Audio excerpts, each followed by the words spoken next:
जी हाँ, नमस्कार दोस्तों। जैसा कि आपने थंबनेल में देख लिया होगा, आज के इस पॉडकास्ट विद न्यूज़ में बात करेंगे बजट 2024 के बारे में। और इसके लिए हमें एक थोड़ा अर्थशास्त्री नहीं कह सकते, जो अर्थशास्त्र में, इकोनॉमिक्स में अपनी बहुत अच्छी पकड़ रखता हो या उससे इंटरेस्ट हो, ऐसा बंदा चाहिए था। तो मेरे ही घर में मेरा भाई जो है ऐसा बंदा निकला, जिसका इकोनॉमिक्स में बहुत अच्छा जो है पकड़ है।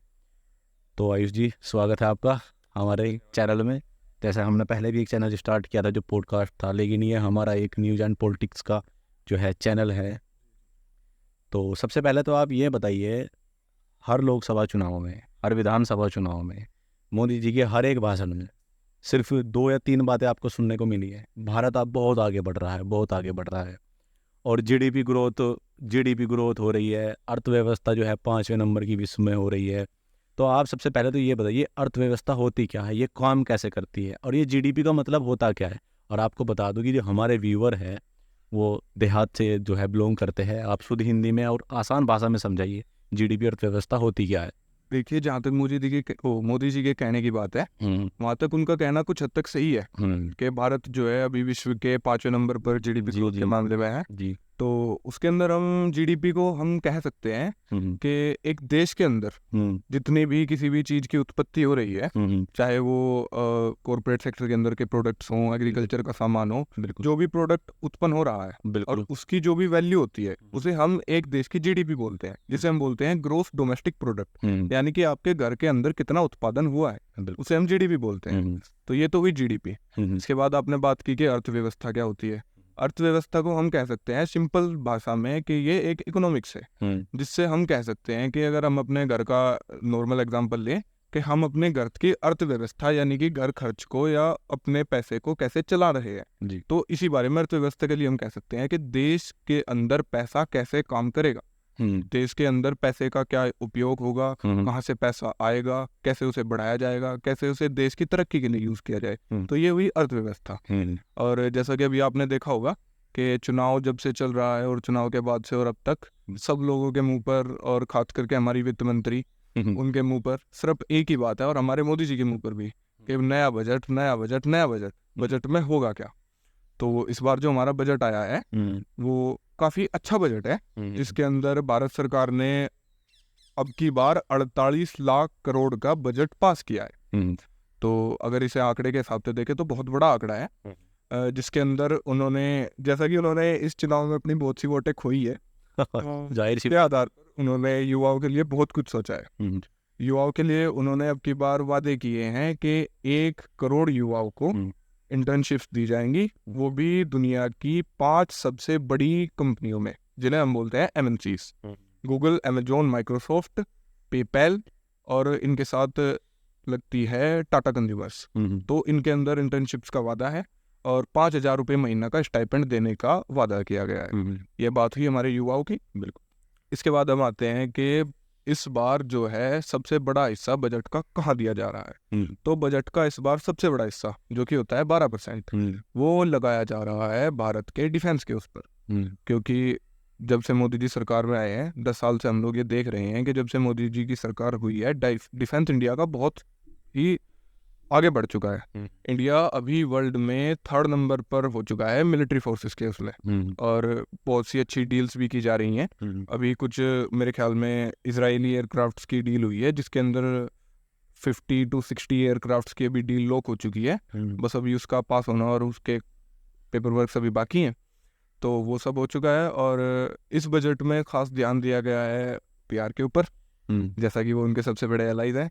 तो 26,000 करोड़ का एक अलॉटमेंट बिहार को दिया गया है, जिसके अंदर बिहार को एक नया मेडिकल कॉलेज दिया जा रहा है। बिल्कुल। ये कहीं इस वजह से तो नहीं है कि जी बिल्कुल सही। नीतीश जी ने जो है डूबते नैया पार कराई थी। डूबते नैया पार की है, इसीलिए बिहार को एक नया एयरपोर्ट दिया जा रहा है। तो चलिए, बजट को थोड़ा और सामान्य भाषा में डिस्कस करते हैं। जैसे कि आप देख रहे हैं कि हम कोई करोड़ रुपए की स्टूडियो में नहीं बैठे हैं, खेत खलियान में बैठे हैं। तो बात करते हैं देश के किसान की। क्या बजट 2024 में देश के किसानों के लिए कुछ राहत है?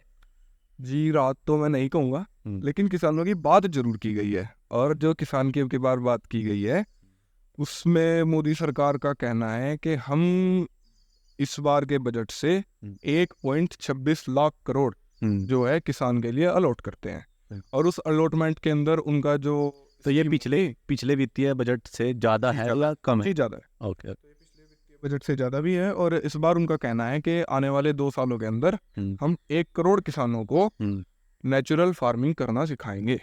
पेस्टिसाइड्स का उपयोग हम उनका कम करवा देंगे, ऑर्गेनिक फार्मिंग की तरफ 1 करोड़ किसानों को लाने की कोशिश की जाएगी। बिल्कुल। तो किसानों के लिए एक ये, और उसके साथ जैसा कि आप सभी जानते हैं कि जितनी भी खेती होती है हमारी, वो होती है ग्रामीण क्षेत्र के अंदर।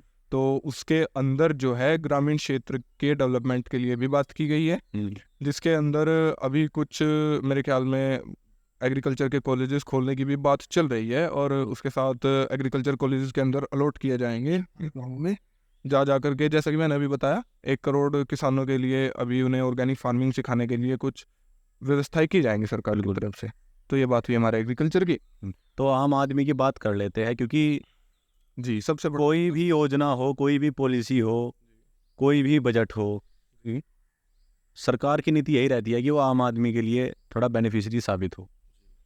तो आप ये बताइए कि जो आम आदमी है, उसकी दाल, उसके चावल, उसकी रोटी, उसकी किचन, उसके सिलेंडर, जो सबसे बड़ा मुद्दा रहता है चुनाव में, उन पे क्या प्रभाव पड़ेंगे? सबसे पहले आपकी बात दाल चावल से याद आया कि सरकार की जो ये नीति चलती आ रही है कि करोड़ों लोगों को खाना दिया जा रहा है, मुफ्त में दिया जा रहा है, ये आने वाले 5 साल तक भी जारी रहेगा।